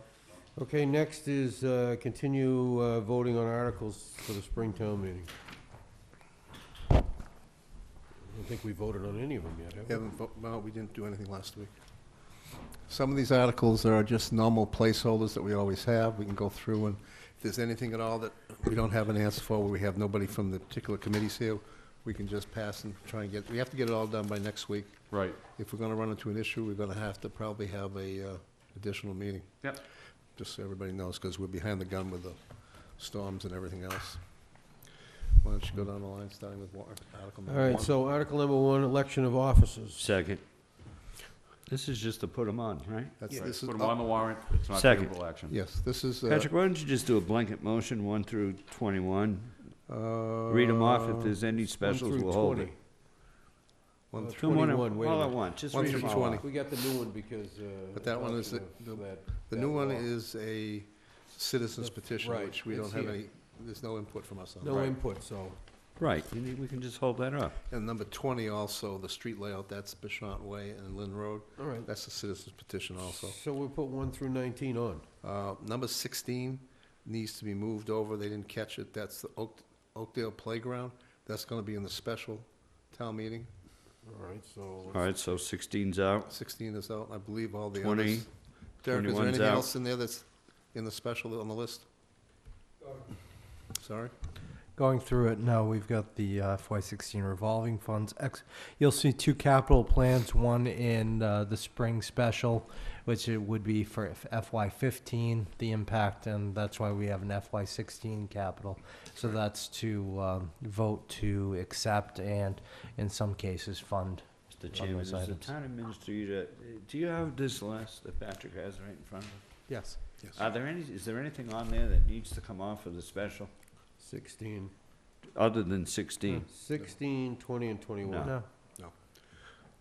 If you want to do this as a blanket down the line, just so people understand, 13, we had already voted to approve a while ago as far as the numbers and everything, which came through, the building inspector. Yeah, but we're gonna talk about these again. This is Okay. just putting them This is on. just a Just putting on, but I also just want to explain that number 14, manufactured homes, this is something which basically our representative, Gifford, for years has been trying to get the manufactured homes included in the affordable housing numbers. We tried. And what's happened is we've been able to sit down with a outside person who has experience with DCHD as a lawyer and gave us another possible remedy of how to have this happen. So as a home rule charter, we're doing a home rule petition to basically try and do it this way. Okay. So this is another way to go ahead and see if we can get our 1,100 plus manufactured homes counted as part of our affordable housing Okay. network. So we're gonna just put these on right now. Yes. All right, so we're gonna Just- put on, just- I move that we add to the warrant Articles 1 through 15, Articles 17 through 19. Second. Motion by Mr. Tropiano, second by Mr. Holmes. Mr. Titlebaum, question? For discussion, I'd like to hold the community preservation stuff. We still haven't had them come in and tell us what these are all about. Well, we're just putting them on the warrant, though. Is there a particular article you have a problem with? Well, it's not that I have a problem with them, but I mean, we are technically the gatekeepers for this stuff, and I Yes, we just are. think we really should be listening to the Community Preservation Committee Well, and before you- we put these on. But you I will. mean, if they come in. Oh, no, we'll be voting favorable action, Well, but if they've we put asked these us to on. put them No, this on, is just so to we'll put it put on, them so we're not on, voting in favor. Right, I or understand against. that. and then we'll vote for them I know. later and talk to them, and you're the gatekeeper then. Excuse, what would Well, no, we're the recommender then. excuse me, on this here, our duty is to, if an article doesn't make sense for the town, we do have the ability not to put it on the warrant. when And it's- these are not typical articles. These are one-of-a-kind articles. This isn't, stuff, we know we have an election every spring. I mean, how the heck could we not put that on? And the same with appropriation to EMS. I mean, if we want to have an EMS service, this is what we do. So those are routine functionary articles that we vote every single year. Yeah. The community preservation stuff, these are all individual projects, and I really would like to hear from them first. Let me just finish. We have a gatekeeper function here. I'd like the board to exercise it. Okay, on number, Mr. Chairman, if we number might. 15 is just, their reserves, that's a standard article that they have to put certain percentages Right. no matter what. That one's fine. We've had explanations on these. We had an evening where we talked about the tennis courts. Mr. Sweat was here, the we did. superintendent was here. We had a meeting when the harbor master came in and talk about the onset boat ramp. About 'em all. We had Mr. Slavin come in one night with a report and talk to Playground. us about Oakland Playground. That's gonna be Pete, I special think anyways. we've had all these people in to All right, at well, least. if you guys are, I mean, we're not voting in favor of them, but. No, we're- I understand that. These aren't new projects. I mean, we know about the projects. Do you have one that's a problem? Because we'll pull it off. I have a couple of comments about a couple of them, but that would just go to the favorable action votes. I just Well, felt But you that wouldn't- in you the wouldn't past, hold we- them in the from the past, we had warrant. had community preservation here when we voted to put them on. So Yeah, that's, We have actually had, information all of them ahead of time. all right. I won't It's stand in the way already of that starting, then. it's already starting to be a waste of time now, All right. if we're not gonna I'd vote ask them we on go or ahead and not. make a vote on this, please. Motion's made and seconded already. All right. Motion by, again by Mr. Tropiano, second by Mr. Holmes. Other questions? None heard, all in favor? Aye. Opposed, abstained? Okay. Read off the numbers again. We have 1 All right, through, you got 1 through 15, and then 17, 18, and 19.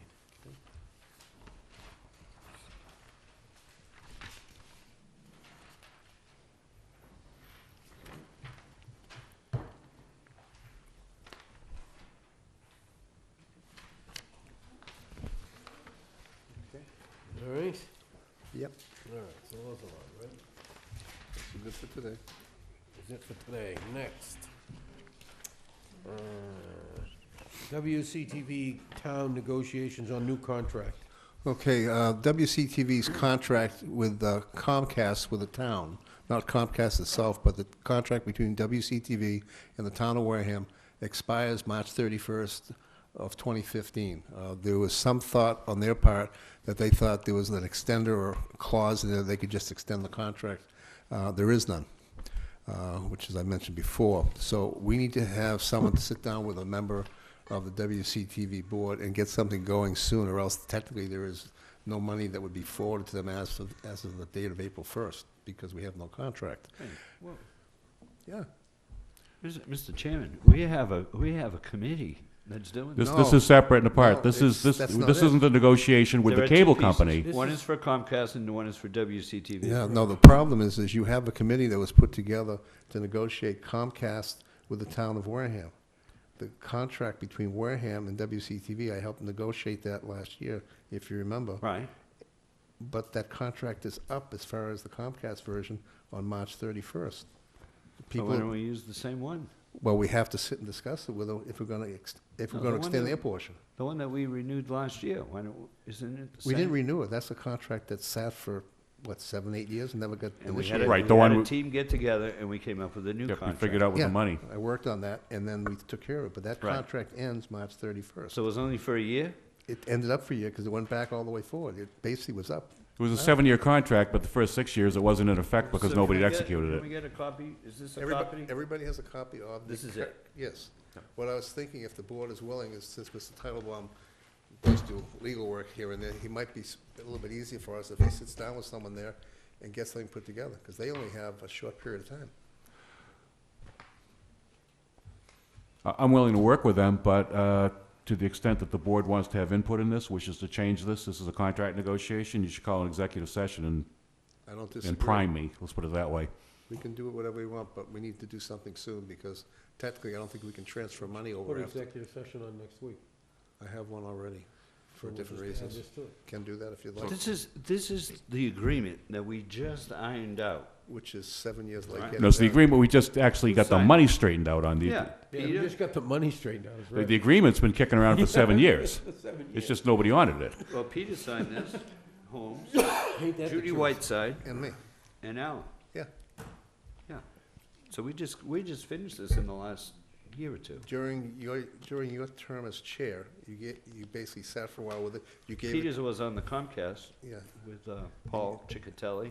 Right, That whole yeah, group. but that's, you gave me that at the end of the Right. year. Then when Peter came on as chair, I worked to get this thing done and Right. finalized, which we signed. The problem is, again, if you look at the date that the Comcast portion expires is March I 31st, see it. 2015. And there's, So it shouldn't take much to move this forward to it. no, as long an as long as both parties are willing to keep it more or less the same, unless, And we had those guys. but again, in. unless this board wants to make some changes, but we We can had do those that. guys in that night, and they were very receptive to what we had come to agreement on. Yeah, but they thought they could just extend it without any problem temporarily. Well. They can't. Well, we gotta get this done in the next couple of weeks, then. I'll put it on to 6 the weeks. Yeah, next week. And we have All right. to have them in, All set? in executive too, Yes, to negotiate, all right? right, so, Mm, no, no. no. We negotiate with them at that point in public. That's how we did it last time. Can't do Yeah, that. they'll have to get in the meeting in the next couple of weeks. I know, I'm not That's happy, all right, I I'm mean, not happy the about it. groundwork's here, I don't think there'd be much of a change. All right, you all set? So, All right. I'm all set, well, I move, disposition there was Peter is gonna look at the legal work in this? after we sit and talk about start it, moving this Huh? along a little bit. yes. Are you ready? You got Yeah. problems Well, tonight or let's something? say- All right, I move we approve the agreement with What are town we doing with council that for again? 2015-2016. And then we'll start meeting with them.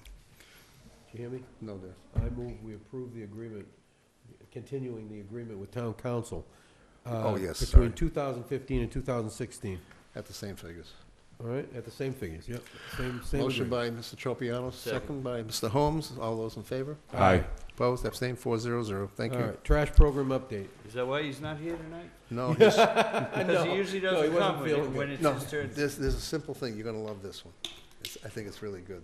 His wife said he couldn't come because the roads were too dangerous and too narrow. So it's either yes, dear, I stay home, or no, dear, I don't get home. And by the way, for anyone listening out In there, other words, he's sick. Attorney Bowen lives in the Irish Riviera, AKA Situate. Situate, and they're in tough shape. And they're in tough shape, and that's a very wealthy town. I can tell you that the northern portion of the South Shore got creamed, All right, so. trash program update. Go ahead, Mr. Mr. Bradio is not here, okay, too bad. He had some information. We've been working, we have, as said before, we have the Plymouth RFP and Plymouth basic bylaw they put in. Plymouth adopted a townwide trash program. I am working on that. I am way behind, and I apologize, but I really don't have any excuse. I just haven't got to it. Looking at, with Mr. Sullivan, the possibility of somehow implementing a townwide program for those people who don't use our CMAS program, which is only $30 a year to sign up and go there and dump your trash. People who have basically trash pickup with different companies, we're gonna look at the possibility to see if it's financially feasible, come up with a townwide program which would reduce the rate to those people, and at the same time also hopefully solve some of our own trash issues that the town does with the dumping of trash as well, and maybe offering some kind of service in onset, not Wareham Village, et cetera, have trash pickup. Okay, That's the basic game plan. I don't know if we can make it happen, but we're gonna try. all right. All set? Any other town business not reasonably anticipated last 48 hours prior to posting of the meeting? Mr. Town Administrator. Anything from you? Thank you, Mr. Clerk. Next week, we will have the December, which would be quarterly revenue and the monthly expenditure reports. No, not your report. Do you have any Anything in 48-hour the last business? 24-hour business. Oh, Anything desperate we have to act on? Never No. mind. We'll get back to you, though. sorry. Mr. Yeah. Titlebaum. You're so None. rarely calling me. None, Mr. Titlebaum. none. Mr. Holmes. No, thank you. Myself, no, yourself, Not Mr. Chair. tonight, we got enough already. All right, next I over. move we cancel the town administrator's report. All right, you know what? Because he's he's so hot for it, let's go to the town administrator's report. We'll go back to the consent agenda at the end. Mr. Town Administrator, your report, please. Next week, we'll have revenue and expenditure reports. They'll be through December, which, as we've spoken about, that will have the quarterly revenue. We'll essentially stop there. Much of the time I've been spending with Mr. Menard. Yesterday I was in his vehicle going around some of the areas. It was over 4 hours, and we still had not touched all the spots in the town. And it's sometimes you forget just how large this town is. I mean, it wasn't just driving slow. It is a You're on the back huge section, town. yeah. And in going through some of the streets, I realized that essentially what's a street, a town accepted street or a private way, is if you don't know it, if you're not plowing that one all the time, you wouldn't know that from somebody's driveway. It's pretty amazing what's out there. So I appreciate all the work they've done. You've seen the plows out there and the contractors. We're getting ready for this weekend. Thursday, Friday may fizzle out a little bit, but we're looking at probably another large storm on Saturday. I would like to thank AD Makepeace again. We've spoken to them ahead of time to secure loaders and equipment, and they are ready, willing, and able. And again, one of the best things about working with them is they do not change their hourly rate just because it's a state of emergency. So it's whether they were loading sand or they're in the state of emergency, it's the same dollar. So I appreciate that. You will see, some people ask how you can tell whether it's a town contracted plow or not. You will see a blue sticker on the back of the vehicles there on the left-hand side, which should say hired and MMD for Municipal Maintenance Department. It is reflective. Yes, I understand blue's not the best color, but it was who we had available. It was what we had available to be able to print it out immediately. We've also just picked up, basically they're essentially GPS phones for all the contractors, and we install them within their vehicles so we can now track them from the municipal maintenance barn and see their routes rather than literally being out there in a vehicle trying to see them. Unless you're out there in the storm, you don't realize just how many plows there are out there. And we were literally driving around at one point before even the stickers were on there. And you have a list of them. You say, wait a minute, is that one of ours? What are they doing? And you're trying to figure it out. And that's, so I appreciate they've changed their whole database, how they have it, putting the stickers in there. And now the GPS phones, which we're allowed to charge through snow and ice because it's just for them. Now, no, I'm sorry, folks, you're not going to be able to track them on there like the Santa tracker or anything like that. Not yet. Yes, we are. The Santa tracker. Remember you voted for me to do that last week? Yes, we are. It's coming to a website near you. So, we are trying to change some things. We actually looked at that equipment. I think it was a little over a year ago, and it was $16,000. And if we're installing it in our vehicles and such, and it's permanent, we can't use it out of the snow and ice budget because you're using it for other operations as well. So, we have some of the difficulties, and we're really looking. As you know, we have tough resources, so we're trying to spend it the best way. And this the phone solution was the best opportunity that we have now. And my hope is that we buy those phones and we don't see another flake of snow, but it doesn't look like that right now. And remember when you told me that wasn't going to be a snowy winter earlier in the year? I think you cursed us. I know. You did curse us. It was a big curse, I guess. Your nameplate just fell 23rd. down. Yeah, it's all right. It's falling on the floor all the time. But thank you Yeah, a lot very of much. I activity over appreciate it. Okay. Just as a quick note, there was discussion today looking at the storm. Of course, the storm was 6 to 12 inches for Thursday. It's been downgraded to 3 to 6. We'll see what really happens. And Mr. Sullivan said, we're really in trouble. There's no place to move the snow. The banks are so high and everything that we really can't plow and push it anywhere. We need to find a way to get loaders in here and pull it off where they are and get it removed. So we basically sat down in his office and we called Mr. Kane from AD Makepeace and said, we need about 8 loaders. What can you do? I'll call you back in a few minutes. Let me see what I can do. I also sent texts out to a couple other cranberry growers, Cranberry Association. I recommended Derek get a hold of our town moderator, who's had a couple contacts, to reach out. And I just can't thank everybody enough. They understand the problem.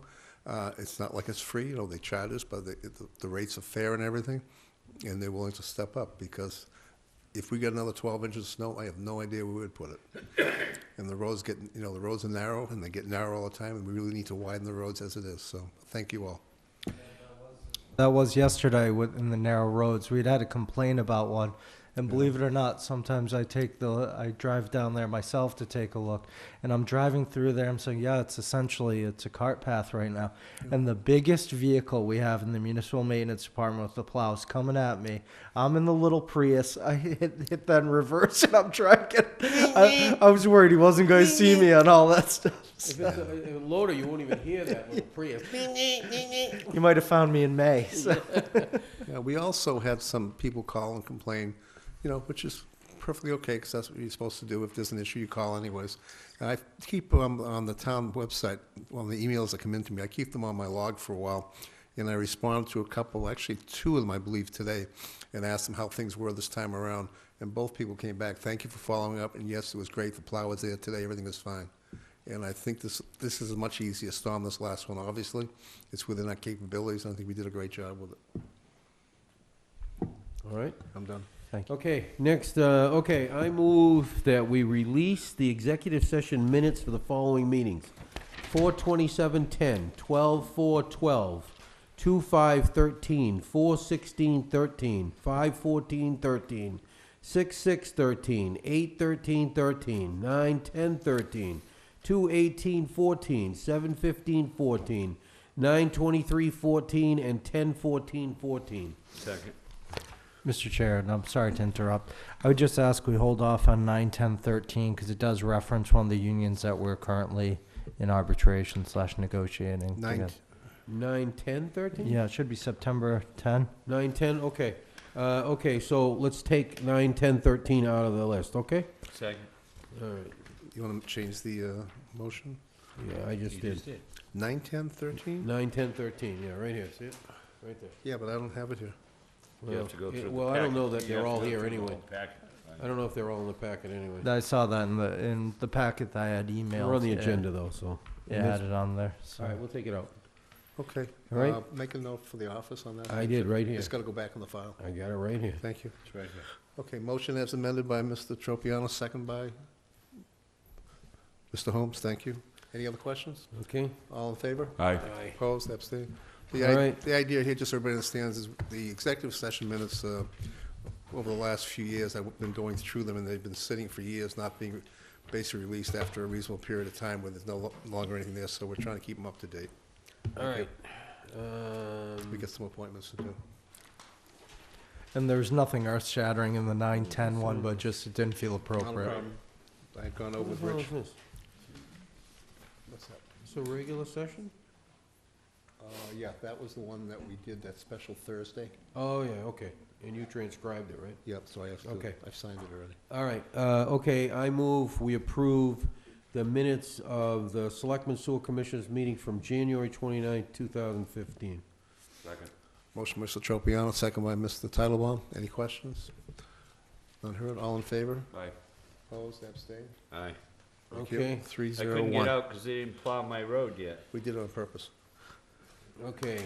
So they I wanted to move get we out of there. I approve. know how he is. Yeah. I move we approve the executive I did session. call him Let's that see day. now, wait a minute, let me make sure. And you said. Hold on, yeah, one of them's out of necessity, so, okay, I move we approve the August 13, 2013 Board of Selectmen executive session minutes.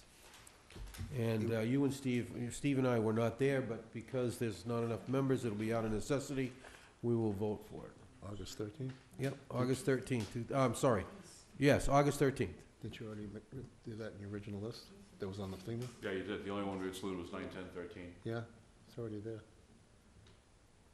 I have to sign it, that's all. August 13? Yeah. Okay. Yeah, we already voted. All right, you already signed it? Oh, you didn't. Okay. I have to sign that. All right, how about February 5th? That's not in there, right? Yes, it is, Pat. Yeah, we got them all. You got them all. On the agenda, yeah. Oh, okay. I have to All sign right. that. And you signed that one out. All right, good. So we Yeah, got them You all. guys have to sign them as. All right, next is Veterans yeah, Council. Yes. Is anybody here from the Veterans Council? No. No. Okay. I move we appoint Irvin L. Russell, 21 Depot Street, East Wareham, Mass., to a seat on the Wareham Veterans Council to a term to expire no later than June 30th, 2016. Second. Motion by Mr. Tropiano, second by Mr. Holmes. Any questions? All in favor? Aye. Opposed, abstained? I move we approve John 400. P. Ferrante, 18 Repost Lane, East Wareham, to Wareham Veterans Council to a term to expire no later than June 30th, 2016. Motion by Mr. Tropiano, second by Mr. Holmes. Any questions? None heard, all in favor? Aye. Opposed, abstained, Aye. 400. Okay, that's it on the consent agenda. Next will be liaison reports. Mr. Titlebaum. Nothing. Nothing. Mr. Holmes. Just to update the board, I did have a discussion with Matt this week. We're going to get together and have some coffee, but I do want to say this about our website. I got about 12 or 13 suggestions from people on a popular website. I have asked them to no longer communicate with me on that because it belongs to a particular newspaper in town. And when we do have other newspapers, I felt it was a little inappropriate to be using somebody's site. And lo and behold, we actually have a suggestion box on our website. So I've asked everybody to put the things in there. Matt and I are going to sit down with it. But I could find a lot of the things. It's just, I think with some organization and some thought process, we'll be able to make some pretty decent improvements there. That's it. I'm all set. All set. Planning board was scheduled for last night. They were unable, unfortunately, to get a quorum due to some issues, so I really have nothing for today. I move we adjourn. Mr. Sullivan, I'm sorry. The road commissioners met today, Yeah, I and couldn't they get do, I remind them that they do need to bring before you and send a letter about using Shell Point as as resident parking as well as kiosks. In other words, if you have the resident sticker, you can park in there. So they're going to recommend to us because we control that one. Correct. Oh, okay. So same as our recommendation to them? Thank you. That's it. Motion to adjourn. Motion by Mr. Tropiano, second by Mr. Titlebaum. Questions? Not heard? All in favor? Aye. Opposed? Abstained? 400. Good night, Wareham.